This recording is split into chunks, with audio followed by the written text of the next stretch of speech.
This is a Sirius XM Volume special event. Who are we? Trunk Nation! Eddie's packed his bags and headed west to the birthplace of hard rock and heavy metal, the City of Angels, Los Angeles, California. This is the Trunk Nation LA Invasion from Sirius XM Pandora Hollywood. Now, here's your host, Eddie Trunk. All right, welcome everybody to the latest Trunk Nation LA Invasion, virtually once again. Actually, the very, very first LA Invasion we ever did was from the Rainbow with this guy sitting right next to me. Good to see you, Slash. That was the first one? It was the first one. You were the first guy that ever did the Rainbow thing with me. It was a fitting place to do it, though. It was. A lot of history there for you, right? Very much. I took my dad there the other day. Recently? Yeah, because he goes back to the Rainbow, too. So, like, a couple generations, because my kid goes. So 3 generations of stalwart rock and roll Rainbow fans. Well, you know, I want to ask you about something related to that here in a second, but let me go down the line here. And of course, you just heard Driving Rain from the previous album, Living the Dream. And coming up, you guys will hear 3 songs from the outstanding new album 4, which is coming out on February 11th. We'll get into all that in a second. Let me go down the horn here. Of course, we have Miles Kennedy. Good to see you, bud. It's great to see you. And Todd Dammit Kearns there in the middle. And Brent Fitz. Good to see you. My neighbor. We're kind of Vegas neighbors, yeah. And the king of Vegas, the man who's actually from Vegas. I'll take that. Frank Sidoris on the end. Good to see you, all you guys. So this album 4, I almost feel like I was kind of there a little bit while you were making it, because we were all texting each other while you were making it, and you had the YouTube nights that was going on. What Fitz is going like this. Oh, in Nashville. Yeah, we were all texting. That's right. You were part of that. That was a scene. So what happened there during making the record? Because we know. Slash, we'll start with you. We know that everybody got sick, first of all. You should probably right? talk to patient 0. Well, Miles was the super spreader? Unfortunately, yes. So, Miles, take us through this. What happened during the making of this record? Because you did it at the height of COVID, right? Yeah. I think, so we were trying to be real careful, and at the time there were still things we didn't know about how all this worked, so we decided not to fly there. And we were like, well, let's all basically meet in Vegas, and then we'll take a bus and we'll go to the studio. And so I drove from Spokane, where I live, with some friends and met these guys in Vegas. And we were all tested before we got on the bus that night. Everybody was free and clear. Then we drive, 2 days. We get to Nashville. And before we can even set foot in the studio, we test one more time. Everybody's cool. And we start making the record, and suddenly something just didn't feel right. And yeah, it was. It definitely took me by surprise, and it took us all eventually, except for Frank. You got out unscathed. We sent Frank home. Go get out now while you still can. Wait, so you got it too, Slash? Well, out of these guys, I was the last one to get it. So Miles called me. I was in the studio. We'd finished the record. Now it was time to do some background vocals, a couple overdubs, whatnot. And so Miles calls me, and I know he's in the building. So he calls me in the studio, and it's like, it's odd. So I pick up the phone, and he goes, dude, I tested positive. And it was just sort of like your sort of heart jumps out of your mouth, right? And I was like, okay, all right. So the record's done at this point, so it's not going to be a huge issue. But then everybody had to test again, and Brent and Todd go down. So those guys go into quarantine, and one of the engineers at the studio as well. So Dave and Eddie's the other engineer, and Dave Cobb and myself start basically doing rough mixes since pretty much everything's done. And then I went and got tested, or I got vaccinated in Nashville, and then 2 days later, or the next day, I tested positive. So now I'm in quarantine. But since I got vaccinated, I didn't have any symptoms, so I'm just kicking back at the house. These guys are starting to feel better, so they start doing the background vocals in the guest house around the same time that you guys were all sort of texting and talking and watching YouTube videos, which I witnessed. Right, well, you bailed, so I knew we were going to lose you. Not to get too inside here, but we're all texting. These guys are having these YouTube nights where Fitz, jump in here, where you guys all went around and everybody had a night where they could pick whatever they wanted to play, right? It was just we were all hoping please, Slash, don't come out into the living room here and see what we're watching. But definitely the night that Kiss Meets the Phantom was I going came out through, for that one, right? That was the night Slash was like, what are you guys watching? Well, the funniest thing about that is that we're all texting and like Miles is like, I found a Blue Murder video, and like we're all going back and forth on stuff. But then when I think it was Brent said to me, I think we're going to run Kiss Meets the Phantom, I go, that's when you're going to lose Slash. And remember, I sent you an Aerosmith bootleg, and like 10 minutes later, I get a text from you going, this bootleg's really cool. I'm listening to it. And I go, I knew it. He bailed on the room.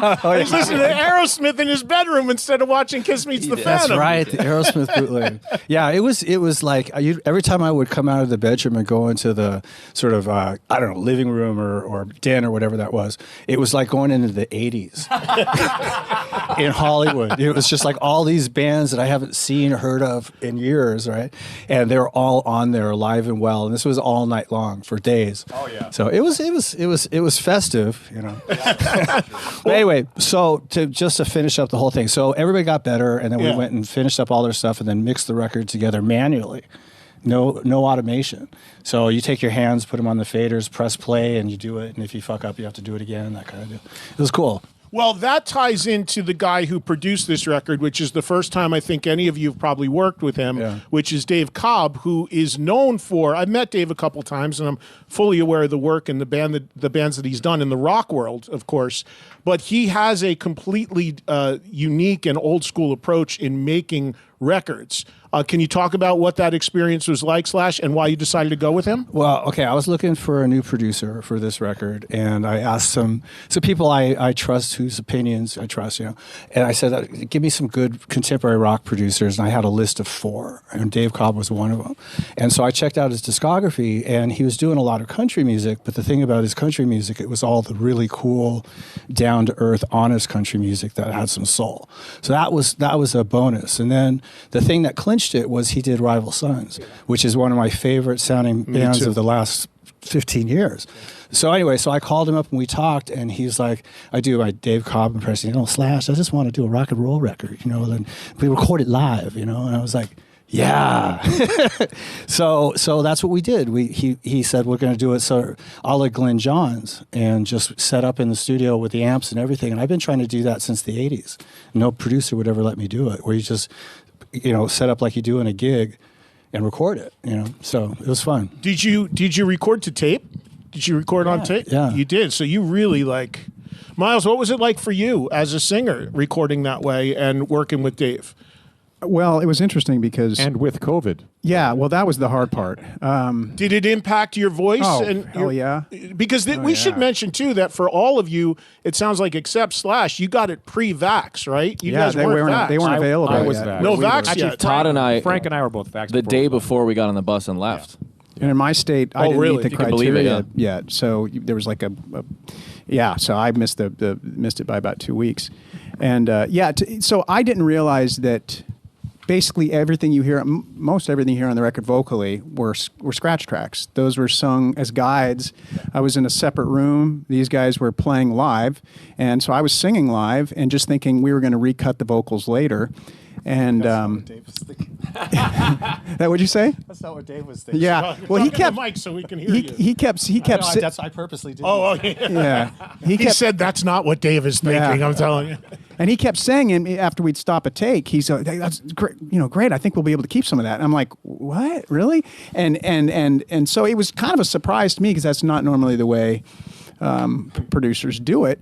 But at the end of the day, there was really no choice because once the virus took over, it really got difficult to sing. And the last song I tracked in the studio was Rivers Rising. And you can hear, I think I only made it through one pass. And I finally just had to bow and say, you know what, you guys are going to have to finish this without me because I got no juice left. So that was really a bit of a challenge. But I was really surprised that he was able to salvage I would use the vocals. So it was great. It came out sounding awesome. Yeah, but you know what's incredible about that? Even if it wasn't COVID, that probably would have been the case because told me a totally similar story, and this was long before COVID, but Dave Cobb produced a record by a band called California Breed. That was Andrew Watt, Glenn Hughes, and Jason Bonham.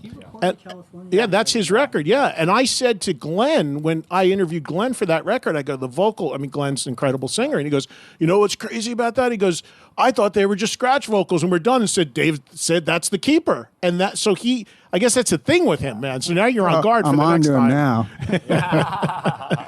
How about for you guys down on the end? How the experience of making this record, the rhythm section down there with Todd and Brent, tracking like that and recording like that?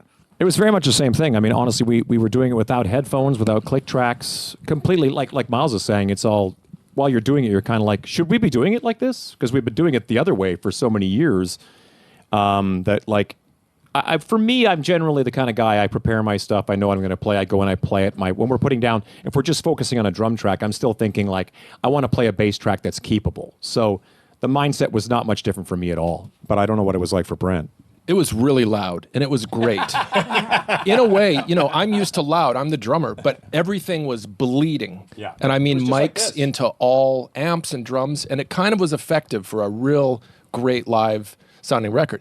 And then the only thing is, it's when you're committing to that, doing overdubs is not necessarily that easy. So what you're hearing is that raw studio performance, and everything's in that one room. So I think it really has, you can listen. I mean, I'm thinking the vinyl experience is going to be really cool on this record too. So because it's live, you also don't want to be the one guy to screw up the tape because everything's going to tape. So I know we'd be all kind of like, well, here we go. It's just, That's what I loved about it was the most raw form of this band, and how even now when we're rehearsing, we look back and we're like, we didn't even rehearse this album. Like, you usually go in, you have it. Yeah, that was the other thing, is we went in really loosely prepared. So the songs, the arrangements weren't like maybe half to 65% finished. So usually we rehearse the shit out of everything, go into the studio, jam it really quick, and it's done because we know all the parts. But we did a lot of writing in the studio, just getting the arrangements together and fine-tuning some of that stuff. Well, like you the mentioned fast solo for River is Rising was on the. It was an outro, moment, wasn't it? It was kind of the outro, and then it was decided like, let's make that the solo. Yeah, okay. And there was no solo on it, so we just made it up. Well, on the that's spot. okay. So first of all, when you talk about the way you did the writing of it, when you mentioned Rival Sons, who are one of my favorite bands as well, those guys are in there with Dave forever because they actually just go in with no ideas and figure it out as they're going. Like they'll be in and out of there 4 or 5 times trying to write stuff. So that's a unique way of working. But when I heard The River is Rising, which everybody's going to hear here an exclusive live performance of in a second. But when I heard that song, that fast part that comes in out of nowhere, I mean, it reminded me of Paradise City in a way, in the way the fast part comes at the end. But it seemed like it was that a different song? And you're like, let's put those together. It's how I wrote it, the music part, right? It was how I demoed it up. But the thing is there wasn't a fast part in the middle. That didn't exist. And so it was in Nashville that we came up with the idea to, I think Dave said, well, we need to reintroduce that fast part. It's too cool, man. Yeah. And so that's what we did. We made the guitar solo out of it. Overall, the writing of this record, how did it work between the two of you, Miles and Slash? Like the ideas for this some of them go back a little ways? Did you come together and specifically write the record? How did that work, especially against the backdrop of COVID and you doing so much with Guns? I mean, right. And Miles doing solo record and everything he was doing. Where did it all fit in? Well, we wrote half of it. We wrote on the road during the Living the Dream tour. And so we would go into sound checks and we'd work up these ideas. So we had sort of basic ideas about half of the songs then. And then during COVID, I wanted to start working on the record. I couldn't get together with these guys and jam, so I started making demos. And even with the little keyboard drum machine and that whole bit.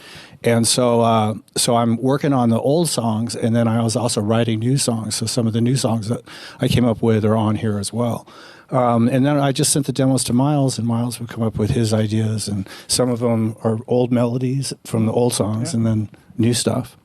Miles, the writing partnership between you guys is Slash the music guy and you're the lyric guy in this situation? Is it pretty much cut right down that line? Yeah, generally speaking, he finishes the music bed, sends it to me, and I put the melody and lyric to it. Occasionally, if I hear something where like let's insert this part here, like for the sake of the melody. Like I'm hearing a chorus here that with this chord progression, but that that's not often.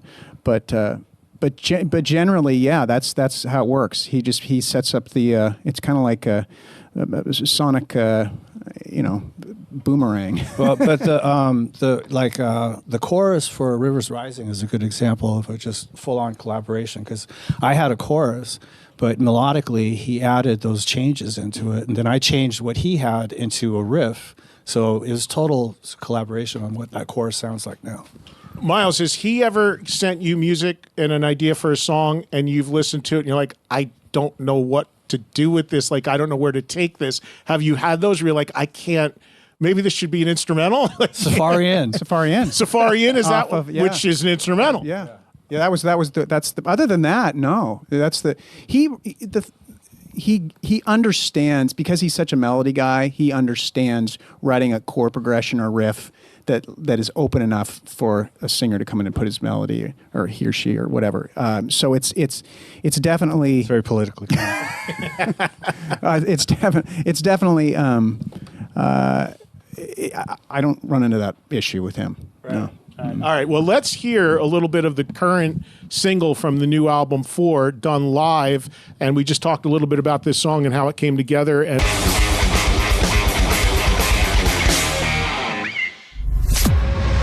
Eddie's taking the show on the road and is broadcasting live from Sirius XM Pandora Hollywood, the Trunk Nation LA Invasion with Eddie Trunk.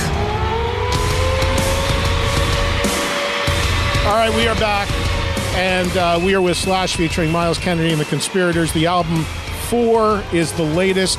Slash, how'd you come up with that title, man? That's like, what were you thinking? How did that bolt of creativity come to you? It was actually to prevent me from being too creative with coming up with a title that would represent in any shape or form 2020. It was just too broad a disaster to come up with some clever little one-line sentence for a title of a record. So rather than even try to, because I don't think it was possible, I just said, let's just eliminate that and just give it a 4. Because it's a good milestone, 4 records. For sure. Yeah. Reminds everybody that we got 3 other ones. And that was it. It worked for Led Zeppelin. Well, it worked for Foreigner. Yeah, but you know what? Zeppelin, everybody says that. Zeppelin didn't name the record 4. Everybody else did. Yeah, right. Yeah. Just like Metallica didn't name the Black Album, but that's the name. The Beatles' Yeah. White Album. Right, yeah. No, that's called the White Album. It's called Beatles. The Beatles. Yeah, but it doesn't say White Album on the binding? No, it says the Beatles. Look at the youngster on the end I'll correcting see you guys all later. those I'm old out of here. guys. Everything Beatles. I'll see you guys later. Anyway. But Foreigner did it. Yeah, Foreigner Foreigner was 4. That was the only other 41 one that years did ago. it. What's that? It's like 41 years ago. Yeah, I know, but Jukebox Hero still lives, Todd. Come on, man. Yeah, but I still thought it was a cool, let's just give it a number. Yeah. Well, it establishes that this is 10 years into this thing. I remember we talked about that with Cobb, even in the studio. We were like, that was saying like 4. Yeah, that sounds cool. Like it sounds rock and roll, and the way the record kind of went down. And the band's been around so long, it felt like 4 was an establishing, like, yes, we've been around for a minute. Yeah. Speaking of that, when I was listening to this record, and I truly do love it, and I love what you guys do. You know that. But I was thinking back to you, Slash, like going back in my archives, and I've got photos and stuff from the earliest days of you doing your own thing, like the first Snake Pit record and all of that stuff. And I mean, I was at some of those shows, and at that time you weren't sober, but the performances were up and down. You were up and down. People didn't know if you were going to come out the other side of all of this. So for you, I mean, it's pretty amazing where we're at now and the work you put in to build this, to get to a 4th record with this band, the consistency, the greatness of the material. I would imagine it almost surprises you, given the way things were back then, the early Snake Pit stuff and the ups and downs and what you were battling. Well, I mean, with all due credit to, I don't like to toot my own horn for sobriety or be a flag waver, but I have to say that, all due credit to sobriety, I wouldn't be here if it weren't for that. I couldn't have kept up with everything that's been going on if I was still using like I was. But for this particular band, it's really these guys. that just when we first hooked up, it wasn't just like, oh, I found some guys, because I do it all the time, but it just happened to be a particular chemistry that clicked instantaneously when I met Miles and when I met Brent and then Todd and then Frank. And so there's such an easy bunch of guys to play with and to write with and to tour with, that I didn't realize we'd been together for 10 years. It's been effortless to do this long, and it's been so much fun to do it. And it doesn't take a lot of unnecessary work to do it. It just, I've been doing this a long time. I know the drill, but there's nothing working against us other than the world itself. But amongst us, we're all good.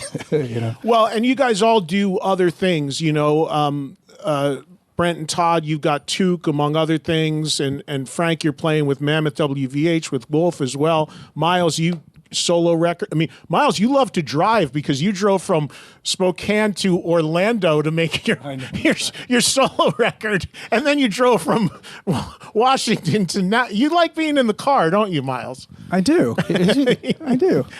Just in the effort, just to be safe, right?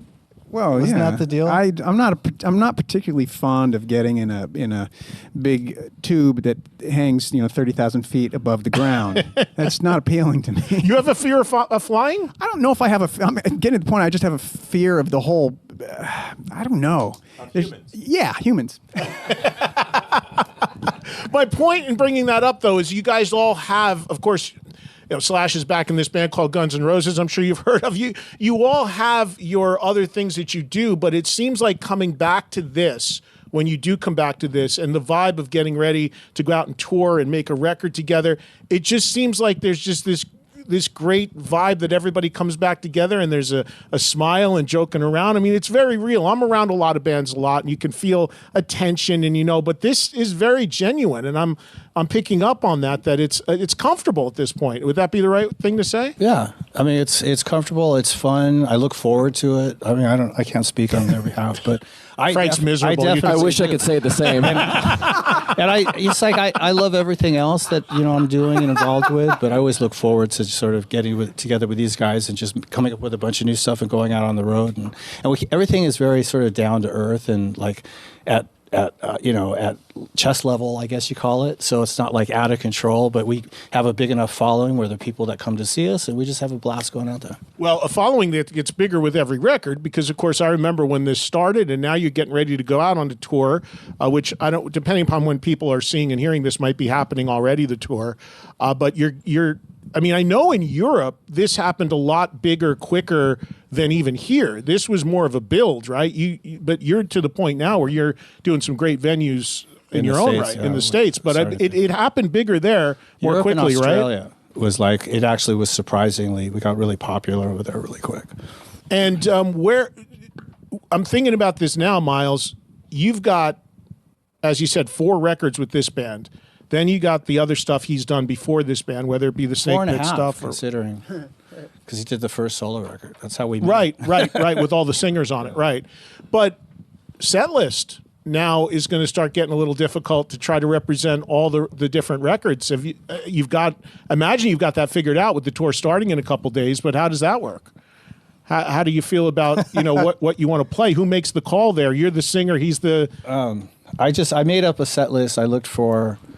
We have a couple songs off the new record because it hasn't come out yet. So we'll see how we'll sneak those in as the tour goes. But we have stuff from the last 3 records, just some of the songs we haven't played in a long time. And I just go to these guys and go, hey, what about this? What about that? And usually, they chime in. There's one song I think that got the boot on the tour so far. Anyone want to share what that is and why? Oh, well, it was. What was it called? I don't remember. Automatic Overdrive. Oh, yeah, that's right. We were going to do that, but From World on Fire, yeah. Which And we still might do it. But yeah, and it's just one of those things that it's as a singer, you're always kind of aware of how to pace the set vocally, how it's going to work for your stamina and whatnot. And that surprisingly is kind of a demanding song. So once we do that song, it kind of throws me out for the next few songs. And I was like, well, this is a pretty demanding set. Let's pull that back until we kind of get our. Get into our groove with this tour, and then we'll probably put it back in. We replaced it with something that's really cool. So, I want a track that you're not going to play, at least here, that I absolutely love that I want to ask you about. And Slash, I texted you about this, and I'm like, you channeled like Gary Moore meets Michael Schenker in this. And that's Fall Back to Earth, the last track. Just epic track. Tell me about that one coming together. Well, it's a piece of music that I wrote when I was on a safari in Africa before the Living the Dream tour started. And I was out, I took my guitar with me, and it was like under those really massive savanna skies, at night. And I just came up with that melody, and I thought, oh, this is actually pretty cool. So when we got on the road, I showed it to them. It was really sort of really fresh and loose. So I was hearing it. I don't know if they heard it, but we started dicking around with it. And then I came up with a verse. And at some point, we had a mini pre-production kind of thing in the middle of the tour and started to work up the ideas. It wasn't established what it was yet. And then when I made a demo of it, and the arrangement was different than what's on the record. But Miles put a vocal on, and okay, we're off to the races. So when we got to Nashville and got to that song, we attacked it, and then ended up changing the arrangement, and then it was like it just fell together. That was like, bam, that's the way it needs to go, and then we just recorded it. So it's totally epic, and Miles, the vocal on it is just, soaring. It just fits the song amazingly. When you heard that music from Slash, just Fall Back to Earth had to come into your mind? Like, how do we get there? Yeah. If I remember correctly, that was one of the songs that was kind of an anomaly in the sense that most of the things he sent, the melody came very quickly. Like, first thing I heard, generally. That was kind of the rule. I've learned over the years not to overthink things, just to go with your initial reaction. But that one, because I knew it was such a special melody, the minute I heard the da-da-da-da-da-da, and I was just, it's such a signature Slash. It has all those hallmarks that we love that he does. And I didn't want to screw it up. I wanted to figure out a way to make sure that it complemented it. And so, yeah, a lot of time went into that particular one. And then as far as the lyric, there was some crafting. It took a little more time. Yeah, it's an amazing way to end the record. It's really killer. Again, there's so much I can talk about with every track. We have a lot of people who are watching and want to join in and ask you guys questions. So that's, of course, a big part of what we do. So we want to get them involved. And not here. This is the best of Trunk Nation with Eddie Trunk, Sirius XM's Faction Talk. Welcome back to the best of Trunk Nation. So good, you have to hear it again. Faction Talk. All right, welcome back, everybody. And let's turn it over to our audience joining us virtually via Zoom right now. They've got some questions for Slash, Miles, Brent, Todd, Frank, the Conspirators. Everybody is here. And again, the album 4 is just a phenomenal piece of work. It's out on February 11th, or again, if you're watching this after February 11th or listening to it, it's out now. Yeah. So just go out and get it, and get it physically. And we're going to talk about that before we end as well, because during the break, Slash and I were just talking about the various formats you can get music if you like to actually own it, which I certainly do, and we'll get into that in a second as well. Let's get our first person, though, joining us via Zoom. Question for the guys. He joins us from New Orleans. We're looking for Simon Beck. Simon, welcome, and say hello to Slash and the guys. Hey, Simon. Hey, Simon. How's it going, you guys? Quick question to you guys. Also, big honor to talk to you all. You guys have been pretty prolific with the past few records, and I'm just curious as how the work you do in the studio, I guess the question is for Slash, how the work you do in the studio with this group of guys differs from your past experience with other musicians and other records that you've recorded. All group situations have their own unique personality, and so they really don't, I don't think about, this bunch of guys is like working with this bunch of guys. It doesn't really compare to working with anybody else that I've worked with, because there's just a certain kind of chemistry that works amongst these, 4 other people. And in other projects that I work in, it's that particular combination of people, and it's completely different. The twain don't really meet on the same ground. Cool. Thank you. Speaking of other people you worked with in other bands, do you ever have any interest in revisiting Velvet Revolver at any point in your career? No. There was a period there where there was an effort made to find somebody else to sing it, and that band was a nightmare as a whole. not becoming. It was just everything about it was because it was a super group was just a super pain in the ass. And so, I mean, I loved doing it from the band point of view, but everything else that went with it was just a little bit too difficult. Plus, there was a lot of chemical stuff that made its way back into it, and that was really hard, myself included. So, I couldn't see going back and trying to, especially without Scott. I mean, that particular sound we'd have to get somebody that sounded like Scott, and I don't want to go through all that. Yeah. No, I asked because, I mean, there was a time that was of interest to you. I was actually not. Oh, no, really? I was the one guy who wasn't showing up for all that. Oh, okay. Yeah. All right. Let's talk to Christian, who is from Burbank, California, just up the street. Wow, Christian's got an impressive microphone there. Whoa, Christian, you better sound better than everybody. Yeah, I just keep it right there by my face. That's all that matters. impressive. Anyway, I had a question for both Miles and Slash. It's sort of the same question. Miles, what was the first time you remember hearing Slash play guitar? And then Slash, do you remember the first time you heard Miles sing? And I think, Miles, you've said on this show that you believe you're a better guitar player than you are a singer. Slash, do you agree with that? You want to go first? Sure. Yeah, the first time I heard Slash play guitar, it was probably August 1987. I remember sitting in front. Yeah, I was sitting in front of the television and watching MTV, and they debuted this new band called Guns N' Roses, and I think it was I was definitely Welcome to the Jungle. So it was about August was when that came out, and I was just blown away. I was like, wow, that's going to change. I guess that does make sense because it came out in the summertime. Yeah. Okay, so the first time I ever heard Miles sing was a demo for a song on my solo record from 2010, and the song's called Starlight. I'd heard of Miles prior to that, but I'd never actually heard him sing. So it was a huge surprise to get that tape from Miles and put it on. It was in my car. And then I was, oh my God. And I played it for my producer, Eric, and said, is this just me or is this amazing? That's how I first met Miles. Anyway, but as a guitar player,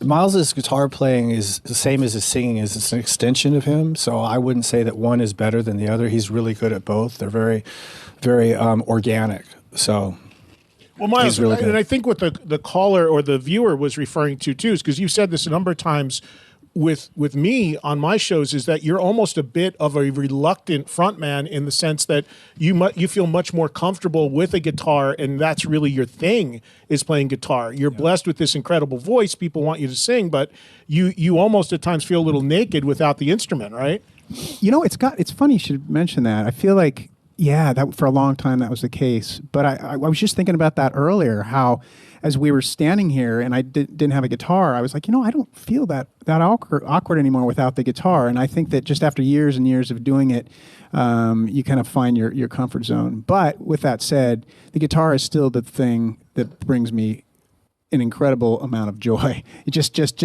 sitting around with the guitar. I mean, it's the greatest. So I want to extend this question to the conspirators down here because I think this could be interesting. We'll start with you, Todd. First time you heard Slash play guitar, and the first time you heard Miles sing. What was the song? What was the moment? Well, Slash. Oddly enough, I was looking in a magazine. I don't remember what magazine. Faces. It was back in the day, right?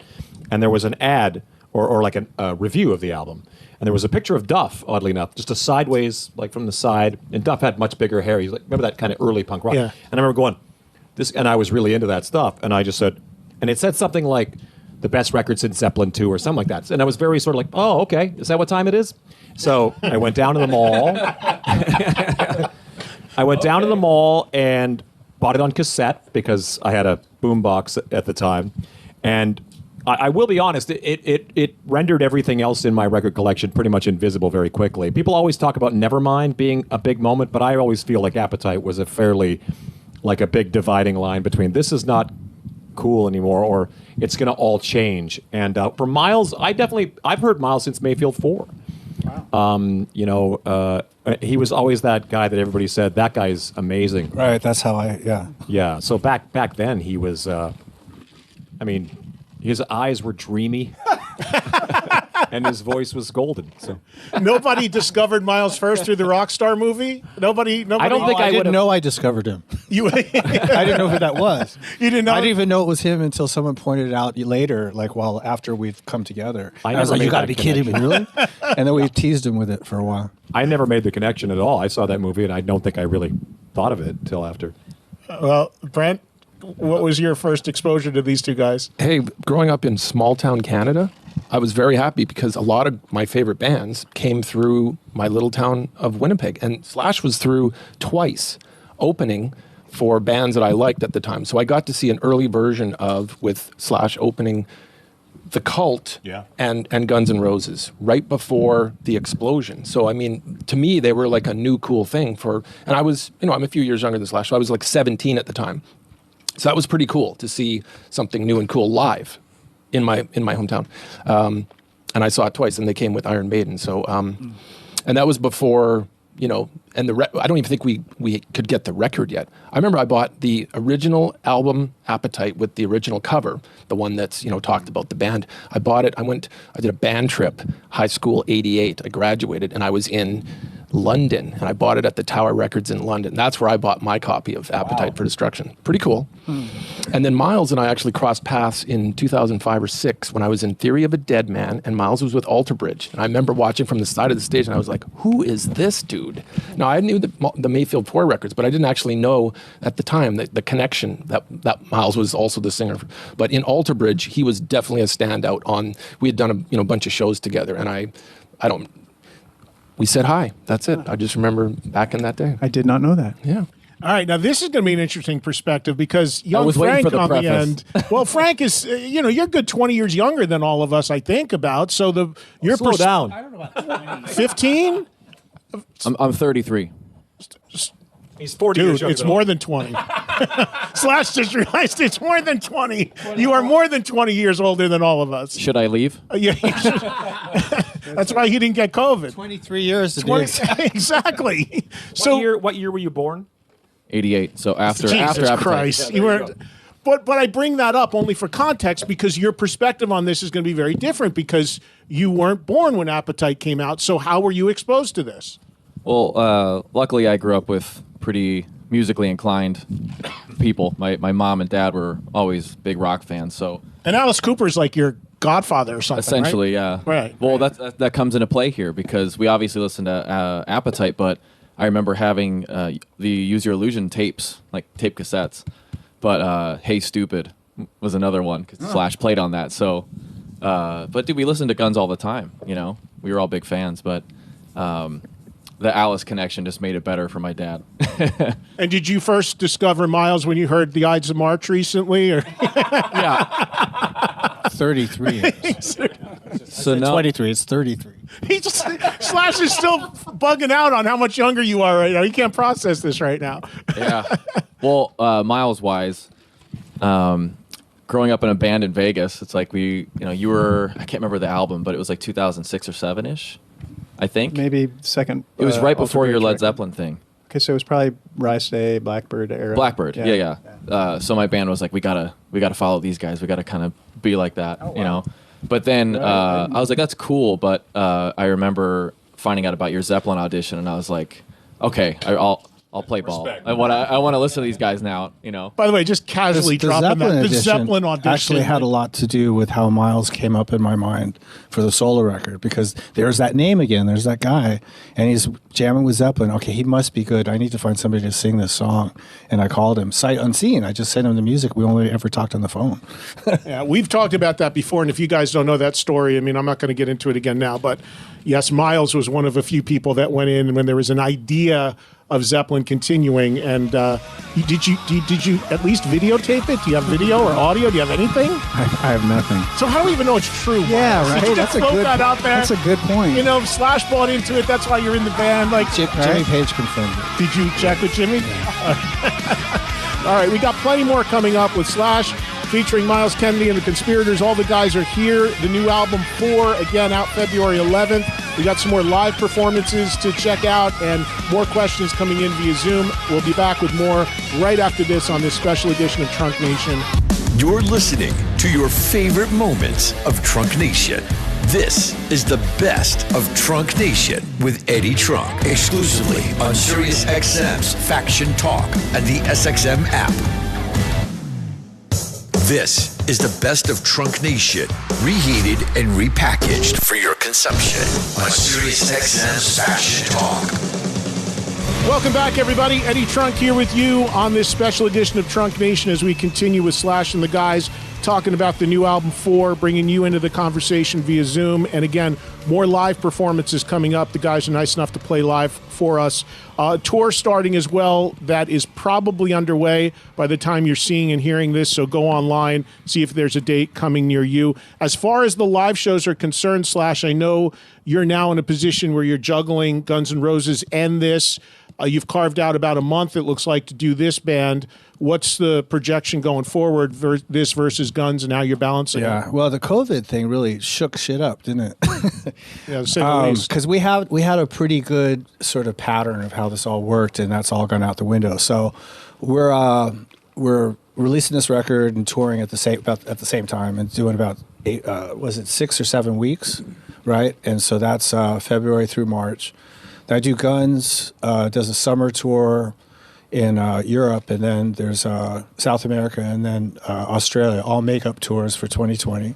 So that pushes all our international stuff to the beginning of 2023. And then that's it. And he's got Alter Bridge to do too. So yeah, Miles, for you now, you were originally juggling Alter Bridge and this. You've now done 2 solo records. Ides of March was a fantastic record last year. Yeah. You're juggling 3 things now. You're going to be in the car a lot more, it sounds like. What for you, I mean, how do you guys schedule this out? I mean, is it just the managers and agents talking and saying, yeah, there's windows here, and just fill in the gaps? And how far out can you project it, especially now with COVID maybe disrupting things? It's maybe even more challenging, I would think. Yeah, COVID, I agree with him. It's really kind of messed things up because there was a real rhythm that we had going for years, but now it's a little more complicated. But yeah, things are planned out, provided the world doesn't change again, and we'll just kind of see where the chips fall.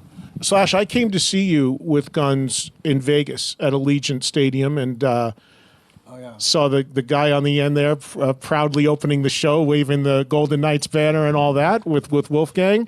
But I got to tell you, when I was hearing about all these tours going out, and a tour at the size of a Guns N' Roses tour in a stadium, with the size of the band, the crew, everything you have, I was like, there is no way they're going to get through this unscathed without some sort of COVID thing. And I know you guys weren't seeing people and there's the whole bubble and all that, but still a lot of bands did that and still had problems and lost shows. How the hell did Guns N' Roses, at the level you tour, with that amount of people, get through that thing without losing a show? I mean, a lot of it, I guess, has to be just plain luck. I mean, we really stuck to the regulations as far as keeping ourselves safe, and I have to give a lot of credit to the crew because they really adhered to those protocols, and so the entire entourage really stuck to the plan. And we made it through. We had one issue with somebody who was a big part of the entourage, but he didn't travel with us, and so he had to quarantine. But we never had any other incidents. So, Frank, you had an issue, right? You guys lost a couple shows on there because, as the opening act, there was a problem with you guys, right? Yeah, it was a lighting guy. You'd assume because people that are in the house, up at the front of house, they're closer to the audience, but. He got it, and somehow we're all on the same bus, and nobody else got it. And so we had to lie low for a couple shows, but then we rejoined, and we're safe for the rest of it. Yeah. And we were all very, like you said, following the protocols, but I don't know what happened. It's crazy. All right, let's get another question in here. We're going to go to Chris, and Chris is in Cypress, Texas. And Chris, as we're waiting for Chris to come on the screen again, this is the new record, vinyl, CD, possibly cassette. We're trying to determine if that actually exists. No, it's not. There's not a cassette. There's a cassette of a live. There's a live EP that's on. But cassette. This isn't coming on cassette because some people are doing that. No, I know. We're going to do a little unboxing of this in a second too. We did do a blaster though. What's that? That's a little ghetto blaster. Oh, is that right? That plays cassettes. Oh, all right. So this is. our next person. This is Chris. Chris in Texas. Go ahead, Chris. Hey guys, how's it going? Hey, Chris. So my question, So you're in a Eddie- tent out in the woods somewhere? Yeah, I had changed my background earlier and it didn't stick. But Oh man, for a minute there, I thought you were a Boy Scout. It says that's what it says. It says scouts be prepared. yes, I'm a scout volunteer. So There you do a lot go. of scouts, Cool. scout Nice. Zoom meetings. So Very cool. so with all the projects you guys are involved in, how do you manage to keep the material fresh and unique and to differentiate it from each other, or is that just something that happens organically and with the process of, or with the creative process? That's a good question. Who's going to go first on that? You want to go? Yeah, sure. Yeah, I mean, it's actually easier than you'd think because each project is different enough stylistically. So it's kind of like the template is already established, and you don't have to worry about, like for me, Alter Bridge is a very different animal than Slash and the Conspirators. One is more blues based. One is has more of a melodic hard rock, even metal at times. So yeah, and then with the solo realm, it's all over the map. So that makes it very easy to kind of partition things. That's my answer. You know, I think about this, Miles. It was a great. You know, I talked about when we started that Slash was the first time we ever did this for the when we were doing it at the Rainbow on the patio. Now that I think about it, you and Mark were the last time we ever did it on the patio because you with Alter Bridge played here at the Wiltern. And remember, you guys did my show like the day before or after we I went did to on the that patio. show at the Wiltern. Oh yeah, I saw you there. That's That was right. the last gig I went to. For before most COVID people, and it was the started. last time we did this with a live audience. So you guys, because I know your tour with Alter Bridge at that time was disrupted. The whole touring cycle for that record was disrupted because of COVID. So you guys were right in the teeth of it at the time that this happened, right? Correct. So the idea is to pick that up at some point, or you're going to come with something new.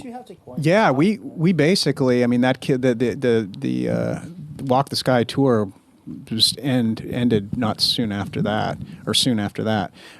So yeah, I mean, we're going to have to start from square one with another record and promote a new record and tour. So yeah. Right. All right, let's talk to, we're going to Canada. Oh, look out. Fitz and Kearns, get ready. The Canadian, the faces of I'm going to give Canadian. the answer up front. Aldo Nova. The answer is Kick Axe. You mean Coney Hatch? We're Come bringing on. in. Next question. We're bringing in Shad in Manitoba, Canada. Yes. Is that near you guys? Because That's home province. Slash is going. It's just fucking cold there. He's going. Where is Shad in Manitoba, Canada? Either of you Manitobans down there? Or do we have Manitobans? Hey. I made it. Dad, How you doing, Fitzy? Wait, do you guys actually know each other? I know everybody in Canada. and Clearly. So does Todd. If you say, Shad from Canada, I go, of course I know Shad from Canada. There he is. Shad, go ahead. Going. So this question has to do, and nice to see Eddie and everybody. This question has to do with the pandemic. What new and interesting perspectives did the pandemic offer when creating and writing this new album? And was there a personal pandemic creative effect? I know we've touched on some of this before, but perhaps there's some more insights. Oh, I can tell you right now, the new and creative thing that happened was Slash got to watch Kiss Meets the Phantom, which he had never seen before. About 5 minutes of it. No, go ahead, guys. Rewind to the beginning if you don't know that reference, because we talked about that before. But Oh, Who's jeez. going to go first? New perspectives? I mean, we talk about it all the time. Miles and I, just walking back to our rooms, have a whole new appreciation. I think that we all thought we were, well, I can't speak for everybody. I always thought I was a pirate and like being on the road, that's who I am and all this kind of stuff. And then suddenly you're sort of stuck at home and you kind of realize, hey, this is good, actually. Like, I actually really thankfully, I like my wife. She puts up with me.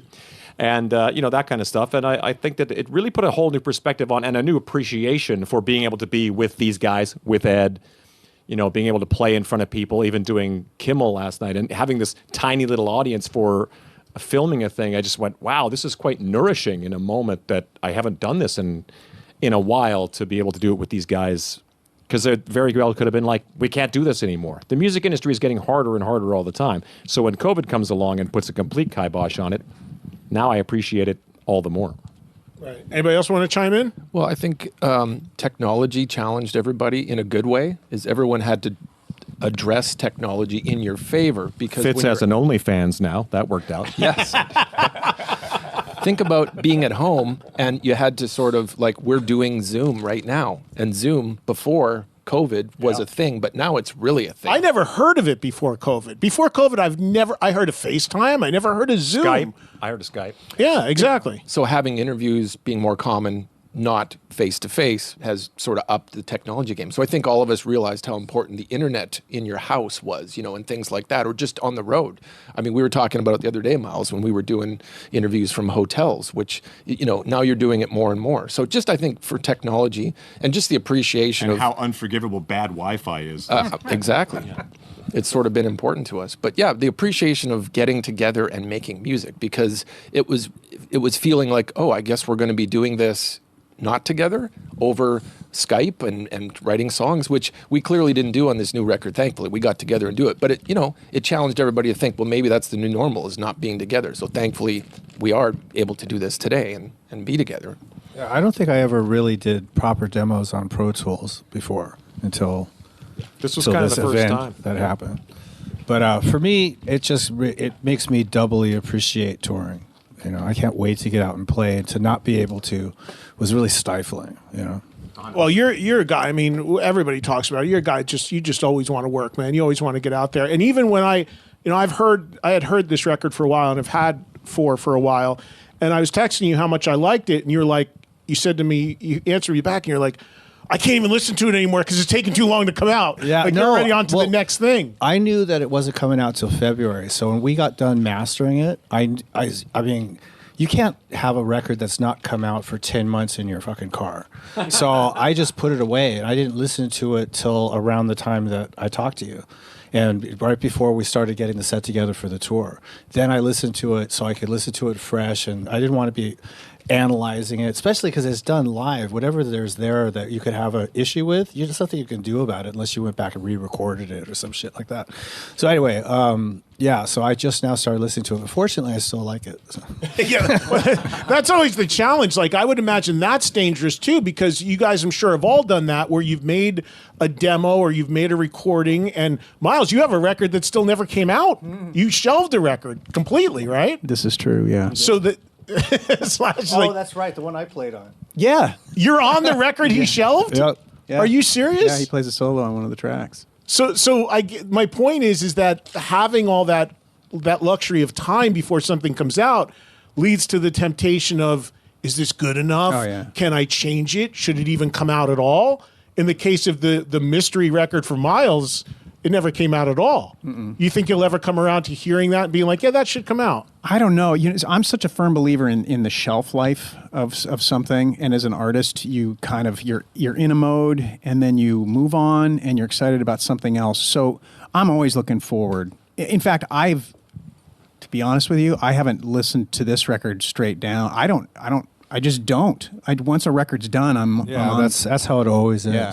And I had the record for 5 minutes, and you're the first person that we publicly told I had to remix something. Is that right? I had the record for 5 minutes, and I sent it back and said, "Fix this, please." All right, I think we've got to go to. Well, we're going to go to another song, and then we'll come back. We still have time for more questions from the audience, more stuff to get into, and we're going to open up at some point that vinyl. You guys can see it all for the first time as we take out all the stuff that's in there. There's some goodies in there. There's some variants, some different variants of not of COVID, but of the record. Bad word, dude. Yeah, Wrong word. The V word. That's a heavy word. Well, exactly. But variants in the colors of the vinyl. We'll talk all about the packaging because I love music physically. I think that's super important. But you guys are going to do another song for us right now, and this is a track from 4 called "Call Off the Dogs." Give us a little backstory on this one. Slash, you want to tell us about the origins of this track? Well, the music was definitely born out of the frustration of lockdown. So it was definitely trying to get the let out and stress relief. And then when we all played it together, I think it was the same kind of thing. Controllable urge to call, but don't, because Eddie's not here. This is the best of Trunk Nation with Eddie Trunk, Sirius XM's Faction Talk. Welcome back to to the best of Trunk Nation. So good, you have to hear it again. Faction Talk.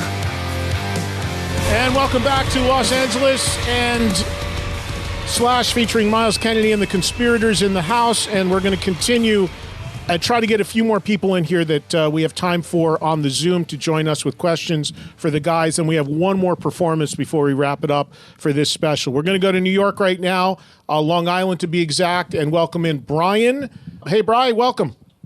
Questions actually for all you guys, but has the chemistry among the members of the band after the first album and tour help in bringing the next 3 albums along at a faster pace and more creative ideas? Yeah, I'd say that has a lot to do with it.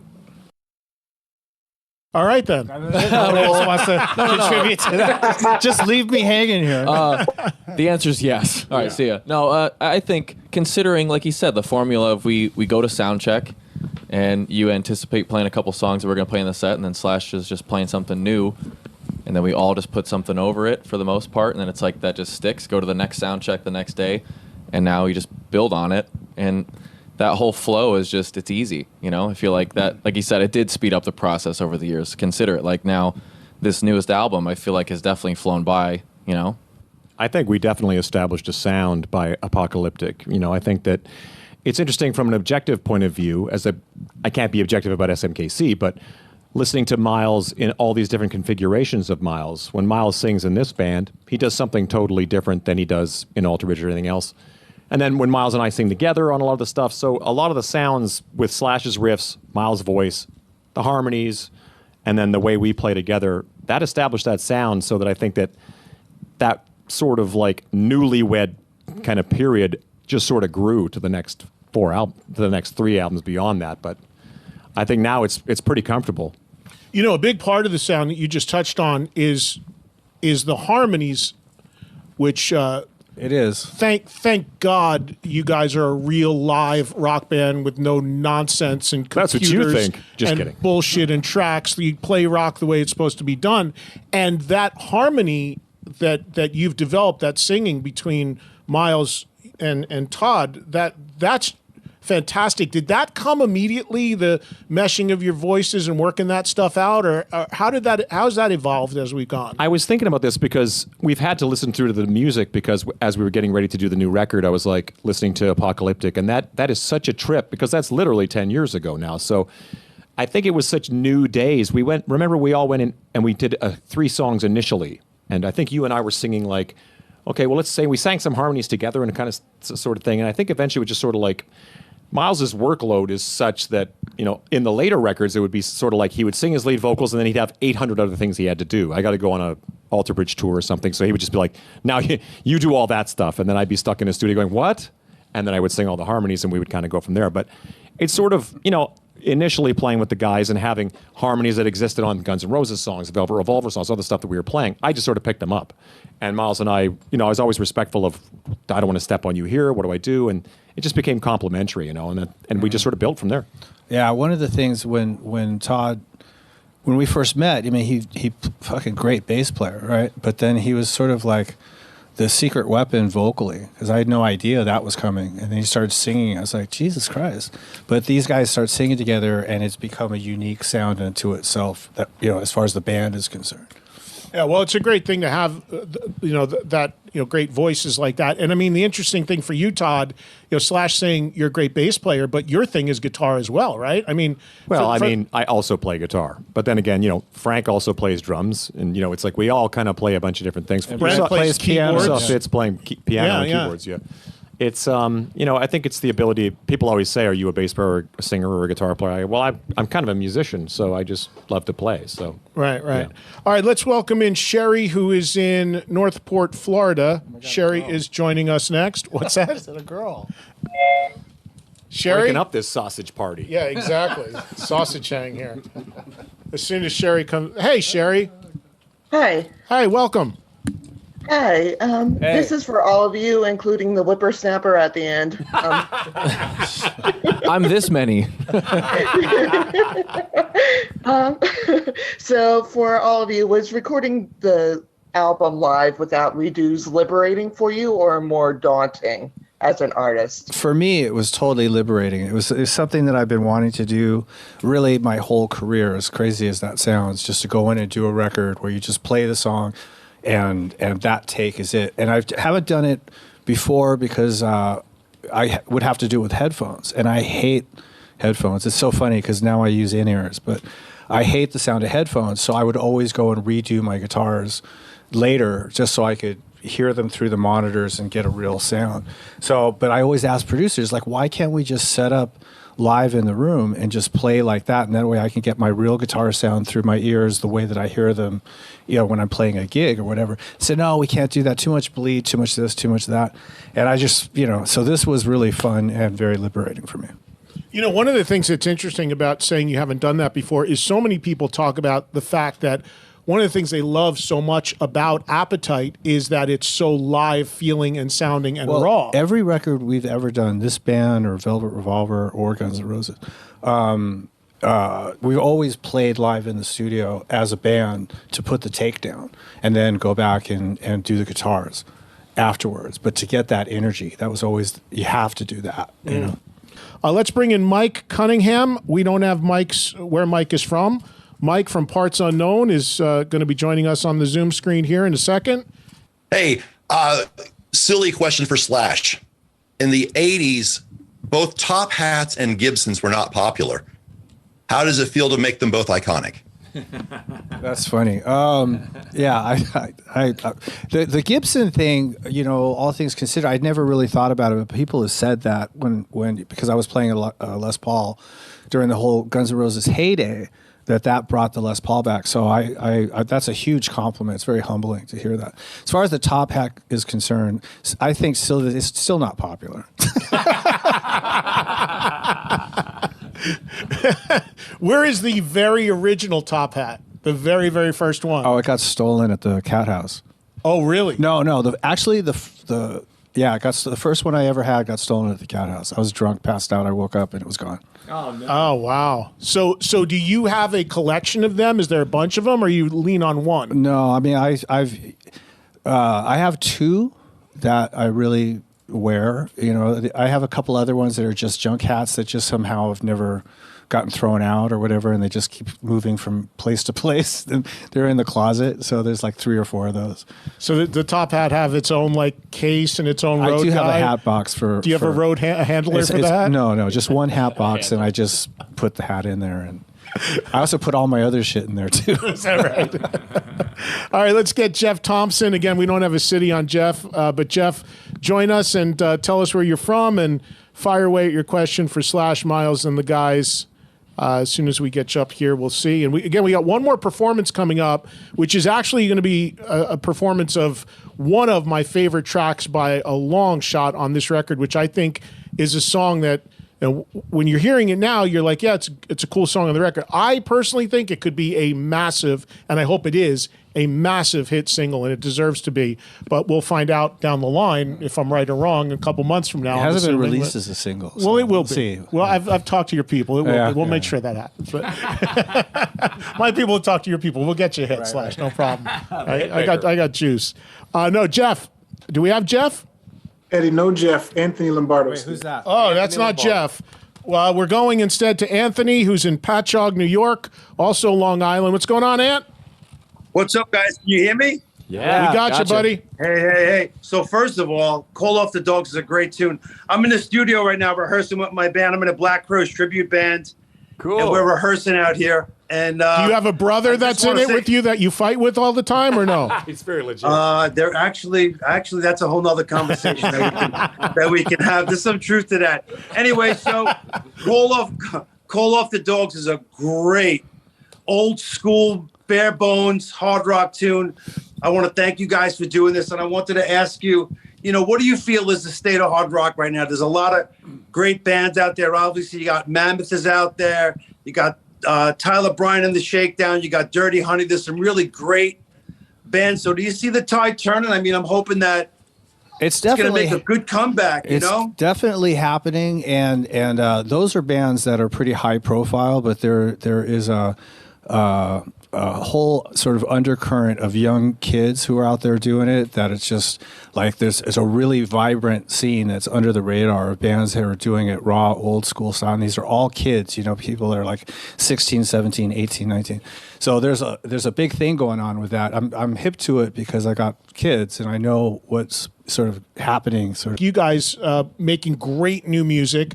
I think there's a lot of bands even older than you. They're like the last Cheap Trick record was great. I mean, it really was. You got older bands that are still making great new music, and then you've got this groundswell of young bands. It's groundswell was the word I was searching for. That's exactly what's happening. Your kids were playing. One of your sons was playing, right? My oldest son, London, has got a band called Saint Electric, and they just played the Whiskey the other day. But they're one of those new young rock and roll bands. But he hips me to everything that's happening that I would never know about listening to the radio or, just listening to mainstream outlets. There's this whole sort of YouTube and SoundCloud sort of generation going on. It's like a whole culture. Do you think it's easier or harder now for bands to get traction and breakthrough than when you started? Well, the biggest thing is the industry itself sucks. So the opportunity for new music, even if it's not rock and roll, even if it's pop music or whatever, because you have to get through this barrier that the record companies have all put up to be commercially successful, which means there's got to be something to it that's going to guarantee that they're going to be able to sell 1 trillion records. And it's very limiting. There's no A&R, there's no development, there's no any of the stuff that used to be around in the 80s and going backwards, where you really could find a talent and nurture it, develop it, and make some fantastic records with somebody that you might not have even known was capable after they've been around for a couple of years. So all that's like gone. So you can have, obviously there's just as much talent out there now as there was then, but the accessibility has changed. And you might be able to go out there and sell some records amongst your friends, but the record companies aren't going to recognize it as being something that's viable. And that's what makes this business so fucked. I think the biggest thing from where I see, and you guys can chime in on this as well, because you've all been in different bands and everybody does different stuff here. But the biggest thing I see is the oversaturation in that the gates are down. The labels used to be a gatekeeper. It used to be if somebody handed you a CD, you knew that you reached a certain point to even be able to produce this. Right. Now anyone can literally make music. Anyone can do anything. And as a result, there's a lot of good stuff, but let's be honest, there's a lot of awful stuff. And the pipeline, at least from where I sit talking to fans, the pipeline is so oversaturated. They have so much stuff coming at them.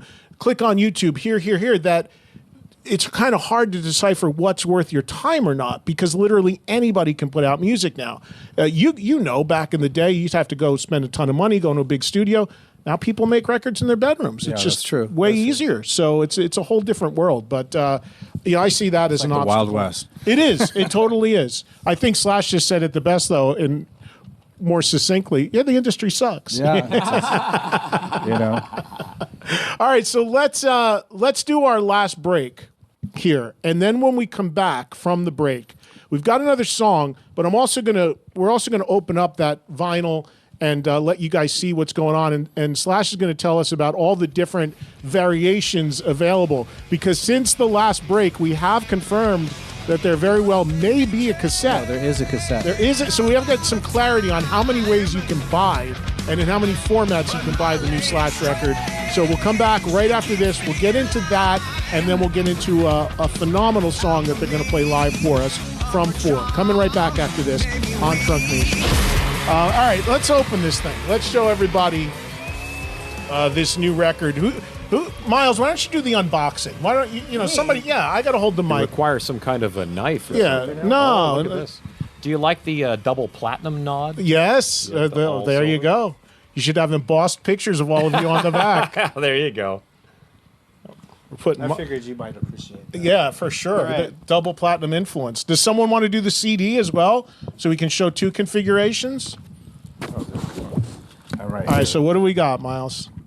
Is that gatefold or no? I got the golden ticket. No. Yeah. Willy Wonka. Got a golden ticket. It's not gatefold? It looks like a gatefold. No, it's an O card. Oh, okay. An O card. Do you know what an O card is? The sleeve. It's a sleeve around the sleeve. Right. I didn't know what that was. That's like the abi in the Japanese thing. It's the band around it, right? The band. So. Okay. Is this the first time you're seeing this, by the way? Because a lot of times artists are like, I've never seen it before. I've never seen it. Oh, Miles is seeing his record for the first time. Yeah. And here's the. Todd, work the mic on him a little bit, please. So that's the actual album cover. Yeah. So this is the outside, and then this is the actual album Oh, cover. well, look at this. Whoa! Oh, you get you got a guitar pick. What? I get it. That's for. Oh, that's mine. Miles is going to eBay right now. Yeah, it's on eBay tomorrow. I was at the factory. I must have dropped it in there. Yeah, exactly. And you have this. You have this fine. Yeah. Now wait, is that an order form for merch, a la Kiss? That was lyrics, and oh, the lyrics. Okay. All right. lyrics, and then the liner notes. Inset sleeve, beautiful. And then there's the vinyl. This is the black vinyl. There's multiple colors. Yeah. There's a red version of this, and a blue version, and a purple version of the actual album cover inside the silver O card. Full Vanna White. And I love it. The actual album matches the color of the album cover. All right, that's awesome. Looks great. And there's a box set for the vinyl that you get an actual Les Paul with. For real? Yeah. An So if actual you buy the full-on box set, guitar? yeah, you get the guitar. It's just a really nice Les Paul standard. It's one of your custom jobs? Yeah, or? red one. You're like the global ambassador of Gibson That's what or they something, call right? it, What do those duties entail, Slash? I'm you just to shine Cesar's car? It's actually, I've been pretty involved, hands-on with Gibson especially since Cesar has come and taken over. He's really sort of opened up the floor for me. But the global ambassador thing came even before Cesar came into it, and it was just a label, since I am involved, to sort of give me some sort of an official title, so that when I show up for things, it's just some guitar player showing up. They actually say, "Oh, he's actually something." Because I'm sure everybody, when you walk in, is like, "Oh, that's just some guitar player showing up." Anyway, so that's that, and then I'm not sure which color this one is. So there's color CDs as well. See, that's the purple one. Oh, the sleeve. Okay. Yeah, So the there you sleeves come in different colors, but the vinyl comes in all different colors. So This is my preferred format, as my listeners know. This is awesome. Well, I do both, but I'm still a CD guy because that's what I play in my car. Although I bought a truck recently and it didn't have a CD player in it. I hear they're removing them. They said we don't make them. that's a thing. Sacrilege. That's so sad to hear. So where's the single loader? Luckily, in my Hyundai Pony, they still have a cassette deck, so that worked out well. So this is the CD. Yeah, and there's a box set for that as well, which is really cool. It's got like a poster in it and other assorted goodies. Oh, and there's a cassette of us playing some songs live. You lost another guitar pick. Yeah, I know. I dropped a whole bag of them at the thing. So this is awesome. So you guys can see, no matter if you prefer the vinyl or the CD, you've got a great. I'd say or cassette. And there's a cassette that comes in a cassette, and if I remember correctly, that's what comes with the boombox. It comes with the boombox. I think it's a package. All right, so you got a lot of different. You need something to play it on, right? That's true. You got a lot of different ways to get the record. I'm holding out for the 8-track, mini disc, something like that. You know what? I was reel. never a fan of the 8-track, even when it was current. Remember when they would dip down in the middle of the song and click they were and go such up? a pain in the ass, those things. Oh man! Sometimes you remember songs with the dip to the next track. Exactly right. Yeah. Click and then go over again. All right, so let's get to the last song. And this song, before I let you guys go and play it and we wrap up, the minute I heard the song, it was one of my instant favorites on the record. It's called "Fill My World," and I got to tell you, to me, this song was almost screamed like "Sweet Child of Mine" Part 2 in its that guitar melody part, that cyclical such riff kind of yes, thing. Which I didn't even think of until people started telling me that, and I was like, I guess it's just because there's a certain amount of rotation as the notes or something that it makes it. But "Sweet Child," you've said famously over the years, "Sweet Child" was actually a guitar exercise. It wasn't an exercise, but it was a riff that I made up that I was like, oh, this is interesting. So it was kind of like, but it's just me playing. Yeah, right. It wasn't intended as a song. It was just you doing a thing. Right. So what about this riff for this Fill My was World? actually something that came up during the pandemic, which was sort of an answer to the frustration of all the I don't know. I think it was to offset the mood of all the misery that was happening at the time, because I had so many friends and colleagues who were suffering from not being able to work, and they were losing family members, and there was all that. So it was almost like a very personal piece of music that I just wrote sitting around, and I recorded it. And I didn't intend to send it to these guys, but the riff stuck in my head. So like 3 days later, I sent it to Miles, because he has a way of finding something that I'll do that I don't necessarily think that much of, and make a huge melody out of it, and which is exactly what he did. So then that's what turned it into a real song. And Miles, lyrically, there's a story to this as well, right? Tell us about it. Yeah, it was inspired by my dog Mozart. It's kind of written from his perspective. Long story short, he was at home, and a storm came. We couldn't get home, and we were watching him on the little video cameras. And he's terrified of storms, and he was just freaking out, and it was heartbreaking. So, yeah, the song is really kind of the narrative that I imagine might be going through his head as this was all happening. Yeah, and the vocal on it is just, needless to say, amazing. All the playing, it's just killer. And I firmly believe, like the minute I heard this song, I reached out to your people. I was like, that song that could cross over, that could be huge. But if you think about it, like throughout your career, Slash, going back to Sweet Child of Mine there's always been almost on every record that song that's built on a like I think of Anastasia. Anastasia is a song that's actually become a really big song, I think, for you guys from this band, which is also built around a similar sort of guitar deal, right? Yeah. Well said. I mean, I guess there is a style there that I hadn't actually stopped to recognize, but because we were playing another song that was on the Apocalyptic Love record, and it's in the set now, and it also has this sort of kind of single note melodic thing, and I guess that's just something that's innately interesting to me, you know. And it might come back to our mutual love of UFO, because Michael Schenker did that a lot too. Yeah, when I think about it. Yeah, so there's that sort of melody. I never picked up on that until you tried to steal my Strangers in the Night one time, a long time ago. Still talking about that? Oh yeah, I never picked up on the Schenker vibe of the melodies in your playing until then. I mean, you know, all things considered, there was a period there where I was really into Michael. And I think it was like before Guns started, it was like probably 83 or 84 or something like that. So I'm sure that had some influence. Yeah.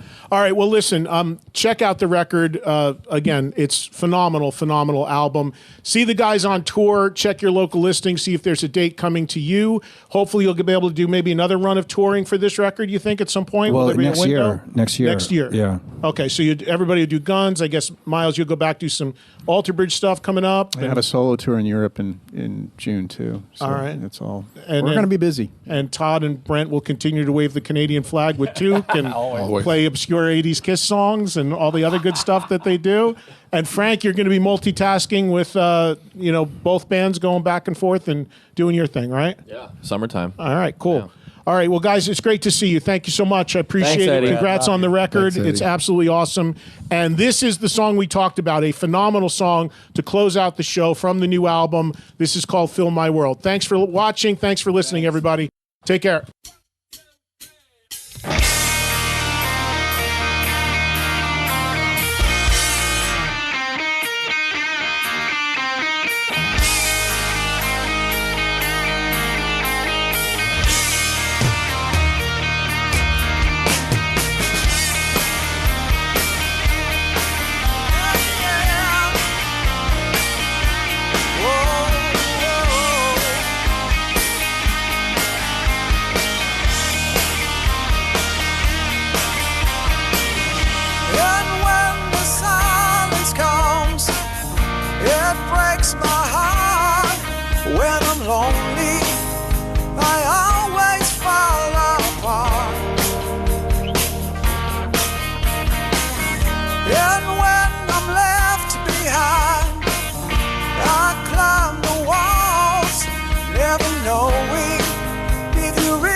what I'd give to know you fill my world again.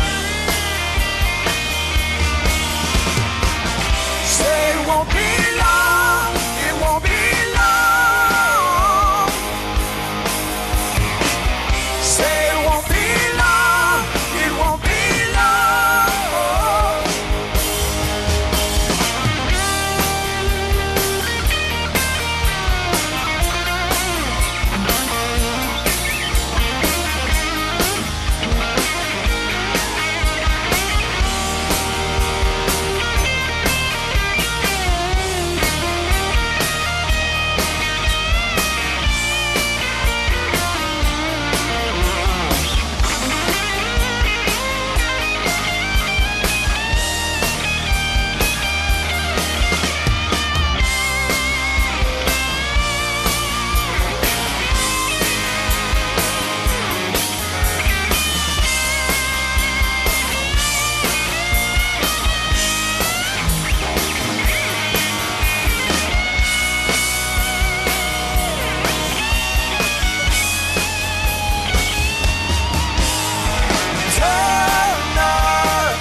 Please come home.